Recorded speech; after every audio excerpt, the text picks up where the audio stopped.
Okay. So this is us, believe it or not, trying to document our health and wellness, our well-being through diet mostly. I think that we're going to be mostly talking about that. Yeah.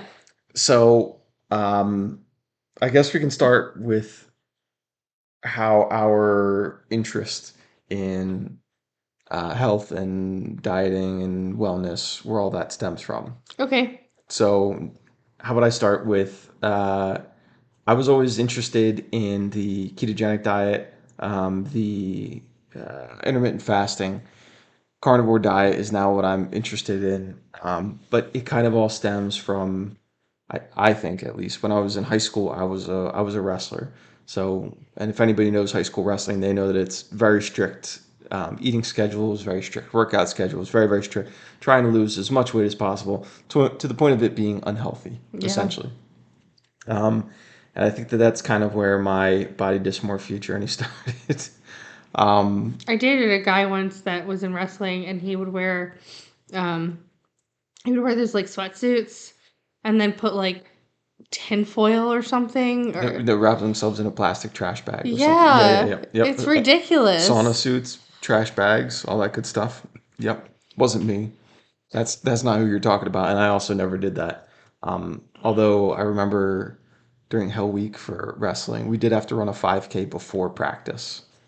I don't run 5Ks in general, so Well, practice was in a heated wrestling room. It was like 90 degrees inside that room, and then we had a full like 2 hour practice inside of the wrestling room. So, coach really made sure that we were ready for game day. wow. Um, but yeah, I mean, I've always been interested in the diet aspect of it too. I am very interested in the aspect that our health and how we feel on a regular basis is can be contributed to what we ingest every day. Mhm. And I know that firsthand. I mean, I did keto and intermittent fasting for 3 or 4 months, something like that, and I Yeah. lost 20 pounds. I felt great. I looked really, really good. I was also very active. I wasn't going to the gym every day at the time, but I did have a job where I was active for a good 30 hours a week, something like Was those this lines. Top Golf? That was Topgolf, yeah. Oh. And then later, when Topgolf became my full-time job, I was going to the gym maybe 4 days a week, along with working a 50 hour. I was working 50 hours at Yeah, Topgolf that was then. nuts. And that was probably the best I ever looked and felt. I agree. Even better than when I was a wrestler, I think. I mean, I've only known you since you were 18, so I don't know what you look Yeah, like as a you didn't wrestler. know me when I was a wrestler. That's No, true. yeah. That's true. But I will say this was the best you ever looked. Oh yeah, yeah. Right before we got married. Yeah. Why I chose you. Well, and so we're kind of trying to get back on our health grind, and I think that the way that we're trying to do that is as naturally as possible. Hmm. We don't really want to take supplements. We want to make sure that we're doing everything that we can with a normal, you know, Diet regulation, yeah. yeah, just normal tools that anybody like. We don't want to go and have to purchase anything else. Like I think the only thing that we have that maybe most people don't have access to is the infrared sauna. the infrared sauna is nice. Don't get me wrong, and I think that the only thing that we would purchase that would be like outside of your normal food and all that might be a gym membership because we don't Yeah, have one right now. yeah. But I'm looking forward. I'm really looking forward to going back to the gym. Yeah, and that's to say we are in the process of moving within the next 2 months. So there's a lot of movement happening, which is why we haven't had a gym membership. And the area that we live doesn't have fantastic gyms. No. And my personal schedule does not really lend to going as frequently to the gym as I would like. I've let my business kind of run my schedule instead of myself run my schedule.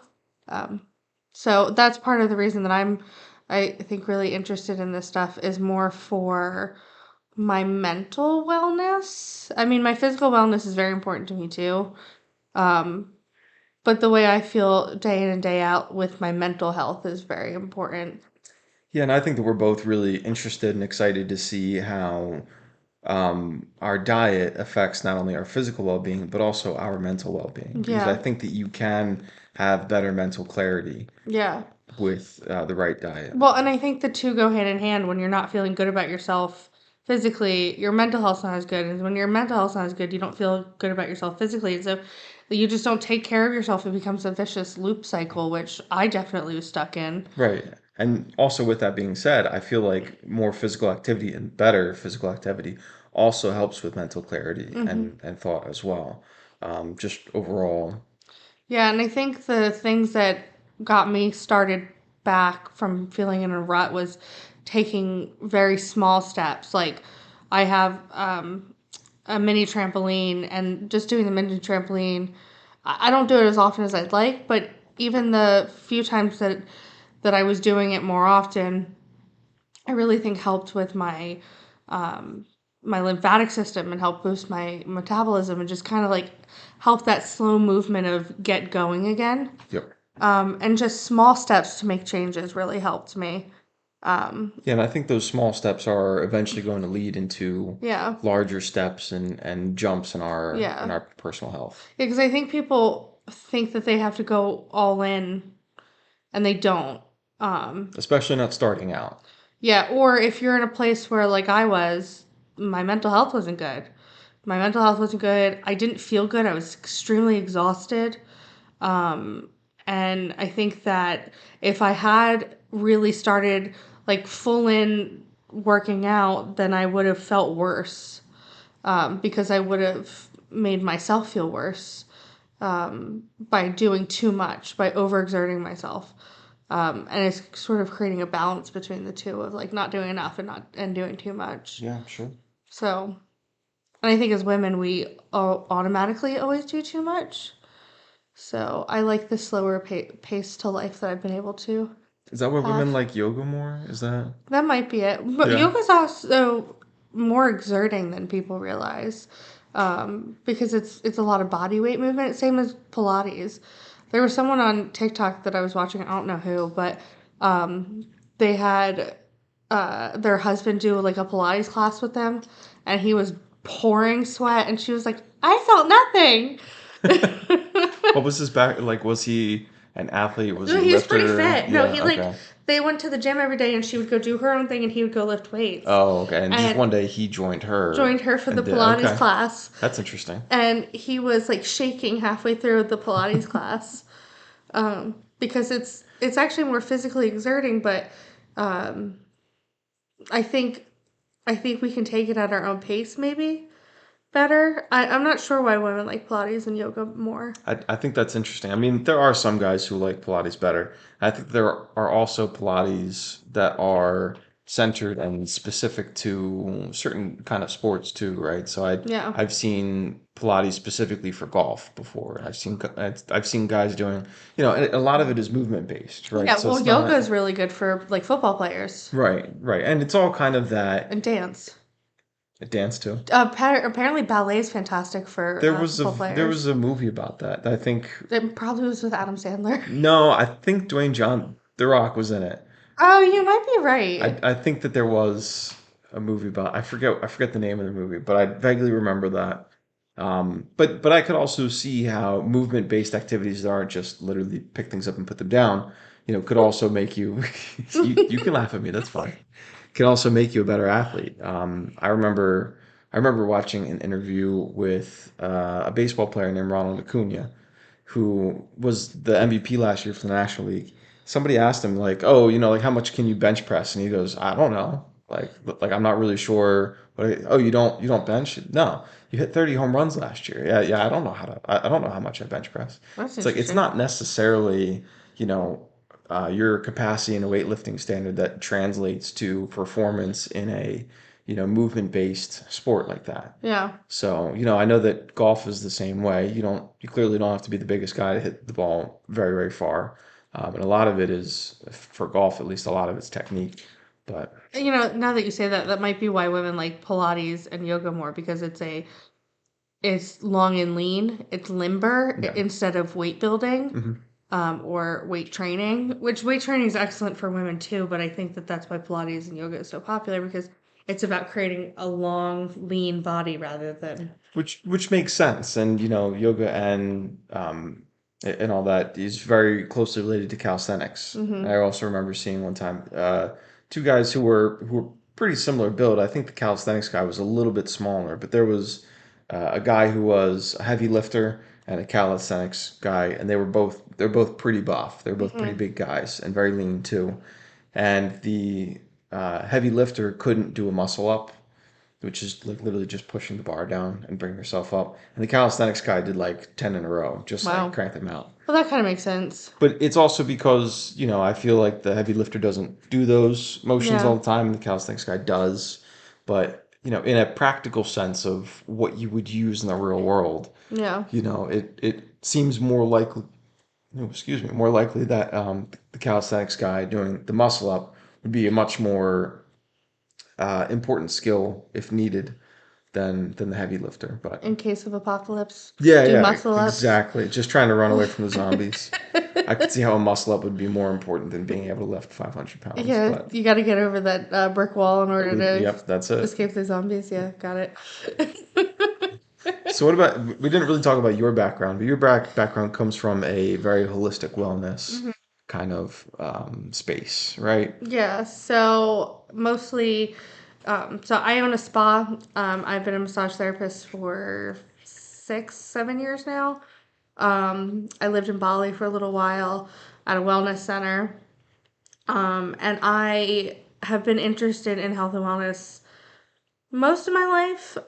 My mom was very, very sick my senior year of high school, was in a coma for several months. And I think a lot of it was due to stress. And so the reason I went into the career field I went into, well, I definitely had some bumps along the road trying to figure out what I wanted. But I think the main reason was to help other people not become stressed out to the point where it almost killed them.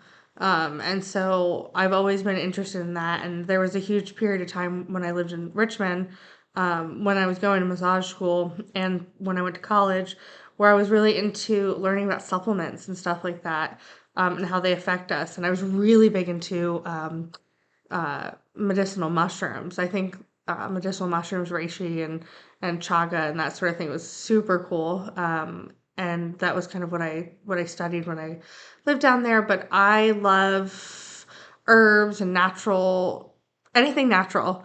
And so that's kind of what holistic means, right? Yeah. Is that it's trying not to take a pharmaceutical approach to ailments or illnesses, Hmm. right? And understanding there's a balance, right? Holistic is all encompassing. So sometimes um, man-made things are necessary. Sometimes you cut a finger off, you have to go to the doctor. Sometimes the holistic supplements won't work fast enough, and you need something that has been created, and that's okay. Just learning how to balance it, or maybe trying the holistic stuff first. And so I'm really big into, I use the oils and I use my mom makes homemade elderberry and tinctures and all that other stuff. So she made us something recently. We had friends that I was sick for a little while. Our friends made us garlic honey. Um, and so, that's my first thing to go to. Yeah, I mean, I know that one of the things that I did recently was that I struggle actually pretty frequently with athlete's foot for some reason. I get athlete's foot pretty frequently, and I've tried, all of the foot sprays. I've tried all the antifungal, ointments and all that. And one of the things that we tried more recently was actually just a foot soak with red wine vinegar. Was it red wine vinegar or apple cider Apple vinegar? cider Apple vinegar. cider vinegar. So we just soaked my feet in apple cider vinegar for 20 minutes, half an hour maybe, Yeah. and it went away. And I didn't have another problem with it for at least a couple And then we months. did an Epsom salt bath too for We you, did an Epsom salt which bath, helped. which helped out a lot more recently. And there's just other things that we found that can help cure some of those ailments. Which if you don't have to go that pharmaceutical route, sometimes it's cheaper, sometimes it's just better all around. But we like kind of just figuring those things out, and hopefully we can share those things with you guys on this podcast. Yeah. And one of the things we did more recently too was because I own the spa, we bought an infrared sauna. And Tyler had some um, issues with heart problems earlier last year. It was last year, yeah. And the infrared sauna just kind of helped mitigate those. It didn't solve it, but it helped mitigate them and made life a little bit easier. And so the sauna has become something that we ask everyone to try at least once. Our friends who've been sick, we kind of shove them in the sauna. Um, Even employees, I shove in the sauna when they're not feeling well. Yeah, I mean there was one time that I actually had the flu. I was feeling pretty terrible, and I took a 30-minute infrared sauna session. And while I was in the sauna, all of my symptoms just went away. Yeah. They just disappeared, and I think that they were gone for a good 24 hours or so. Like I was symptom free for a long time, and it eventually did come back, but it's also kind of just Yeah, but I think you then did another sauna session, and by like the day after, you were it fine. was it was a couple days later that I did another sauna session, and eventually it just went away. Mm-hmm. So it obviously helps out, to me at least. It helps out when I'm feeling sick, sinus infection, flu, cold, whatever. It gets rid of all of those basic symptoms.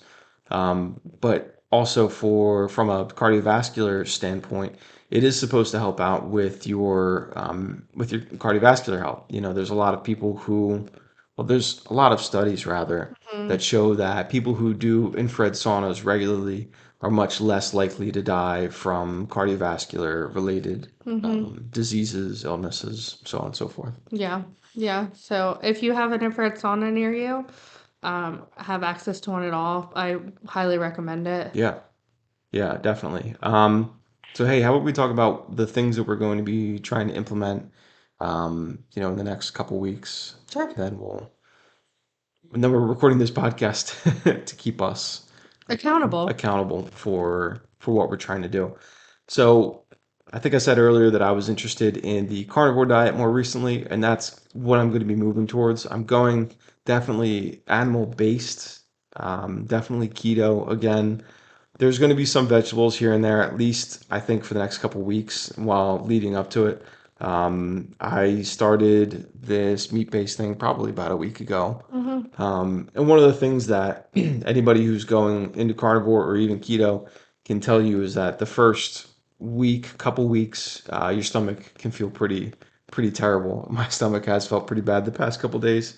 So that's a normal side effect symptom of going through Mm-hmm. this. And I know that the best way to go about it is to really just drink as much water as possible. And that's why I have a nice tall glass of whiskey here in front of me. Uh, but yeah, no, I'm going to be upping my water intake, but for the most part, what I'm going to be trying to stick to is meat, butter, water, salt, Mm-hmm. and it's basically just animal products. So Yeah, I think unfortunately because of me, you have a little bit more veggies than you'd like, but yeah, no more veggies. I like vegetables. That's fine. No, but I would like to get to the point where I am just my diet just consists of things that come from animals. So you could even talk about milk, cream, Mm-hmm. cheese, as long as it's a good source of cheese, Do honey you even. do you feel like you want to do more raw? I don't know if I want to do raw necessarily. I'm not. I think raw milk and raw cheese, all those Mm-hmm. things would be good. It's kind of inaccessible around here. It's very hard to find it in this area. We live in the DMV area near DC. So actually, if anybody hears this and knows of a good supplier, let me know Mm-hmm. because I would love to try that more often. There are some Amish Communities, yeah. communities in Maryland and also up in Pennsylvania that do have some raw milk and raw milk products. And I would love to be able to go up there more often, but we don't always get the chance to. So yeah, if anybody knows of anything a little bit closer to the Southern Maryland or Eastern Shore, let me know. Yeah. For me, I like vegetables too much. I think meat sits pretty heavy on my stomach, although as a woman, I know that I don't get enough protein, especially around my cycle.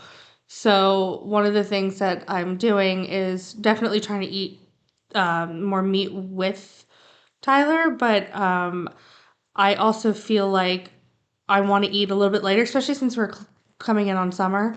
So one of my favorite meals that I could just snack on all day long is Jennifer Aniston's salad, which I can, put a recipe up. But that's one of my favorite meals just to snack on.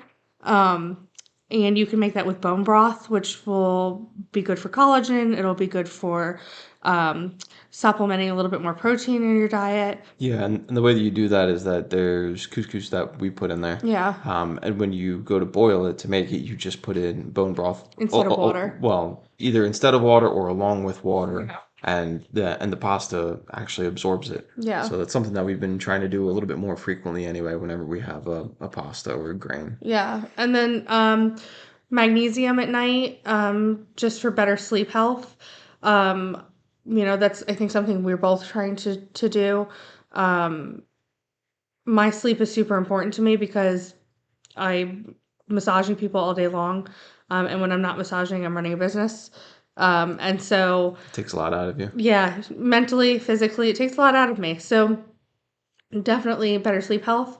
One of the things we did for ourselves when we got married was buying a new mattress and new pillows for better sleep health. And that's been pretty fantastic. And just implementing things every day, a little thing here and there. So now that the weather's getting nicer, bringing my mini trampoline out on the back porch and utilizing the mini trampoline, dry brushing, Dry brushing, yeah. gua sha. So things that are easy for me to do and implement into my everyday routine that don't take a lot more out of me. And then I get monthly, at least I try to, monthly massages, um, actually utilizing my sauna. Yeah. That's something that we both actually have to get better at because we were doing it pretty good for a little while and we haven't done it so much recently. But And no ramen meals. no more ramen. Yeah, no, no more ramen. It's a great, kind of fast. I don't feel like cooking. Let's just have ramen. But we both have to.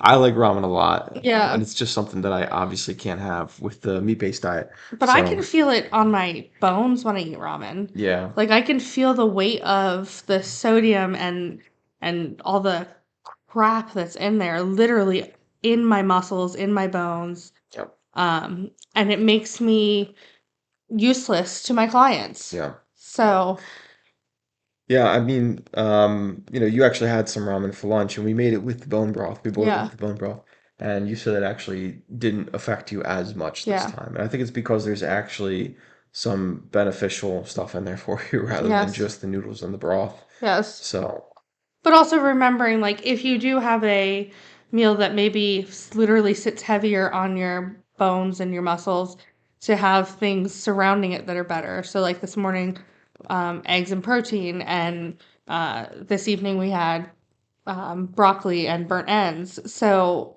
protein, protein, protein surrounding that.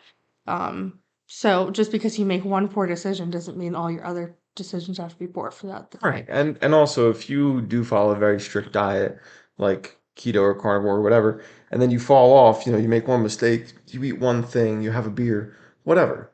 Just get Yeah. back on the horse and get back started again. It's I remember when I was really into the keto and intermittent fasting, every now and then, like yeah, I would break it. There'd be guys who would want pizza at Topgolf, and I usually my fasting period would be at night. So there were some times when I would just be like, I'll just have a slice, whatever. Yeah. Like we're here to hang out and have fun. I'll just get back on it tomorrow. And 9 times out of 10, that's exactly what happened. That 10th time is when I stopped being on keto. But one of the things that I am looking forward to doing for myself is becoming more consistent with working out in the morning. I feel like I've done a pretty good You job with that have. over the past week or so. Yeah. But we have a Peloton. I want to use the Peloton a couple times a week. I have a couple hand weights that are just fine. We have the perfect push up and the ab roller Mm-hmm. that your dad gave us, which is great. And I just want to have a little bit more of a pattern. I'm definitely a creature of habit. I know that for a fact. I like having a pattern, a set schedule. So I while am we're not. no, you are you are whatever I feel like doing today. Yep. But while we're going through these bigger times of change over the next couple months, it's going to be hard to maintain it now and also maintain it after this change has happened. But like I said, if you fall off, you just get back up on it. Yeah. Maybe after all this change, my schedule is going to be different. Maybe Yeah. I'm going to be doing a few other things that are different than what I Yeah. normally do. But the important thing is that we actually do change and adapt and move forward with it. So I you know, think there are also two things that everybody should implement, and it's getting outside for 5 minutes a day. Like, you don't even have to go exercise, just sit outside. The vitamin D, yeah. so good for you. Um, Yeah, we sat outside today for like an hour and a half and just read while we yeah, were outside. and my energy skyrocketed from that. Yeah, it was great. And a lot of people don't know it. And I'm somebody that works from home too. So a lot of people who do work from home probably don't even spend some of the weekdays going outside. And it's Yeah. like, just step outside for a little, just walk around the block. Just stand and look at the sun for 5 minutes. Bring Don't your laptop don't outside. don't look directly in the sun. That is not a recommendation. But just be present outside in the Yeah. sunshine. Even if it isn't a bright and sunshiny day, just go outside and just take a breath of fresh air. And the other thing, for women, it's okay to listen to your gut on food. Like, we sometimes need things that are like chocolate, which one of the things that we've been researching recently is high flavonoid chocolate. High flavanol chocolate, yeah, and Flavonoid, that's yeah. that's something that we saw a study about Mm-hmm. where people who drank 2 cups of high flavanol hot Yeah. chocolate a day showed a significant increase in all the standard health markers. Yeah, I think it was cognitive function too, wasn't it? Something along that, Yeah. but it literally helps. I think blood circulation is the number one thing that helps out. So all of the biomechanical factors that are affected by blood circulation are going to be improved by that. Yeah. So, and I think And that includes your metabolism. yeah, so if you need chocolate, go get chocolate, but maybe choose something that has. Darker chocolate, organic, not Hershey's. Yeah. Oh, please don't choose Hershey's. There's so many things wrong with Hershey's. And look, Sorry, Hershey's. no, I mean, like, I grew up near Hershey, like Hershey, Pennsylvania, and I loved it as a kid. Just not as much anymore. Just really, just do your research on what you're putting in your body. Not even just that. It is the worst tasting chocolate out there. It was a lot better when I was a kid. That's what I remember, and it doesn't taste as good anymore. That's for sure. No, I miss a good Hershey s'more. Hershey Schmore. Hershey s'more. I miss a good Hershey s'more. Stop. But they just don't taste as good anymore. No, but it's also because we've grown up. So Maybe. Sad. maybe that is that is very sad. And on that sad note, I think we're going to end this podcast for now. So thanks for joining us on this first one. We'll see you again next week. We're going to try to keep ourselves accountable with what we're doing, and we'll give you guys updates as we go along. Yeah. What we've done right over the past week, what we've done wrong, and our progress in general. So we look forward to talking about it again next week. Sounds good. Okay.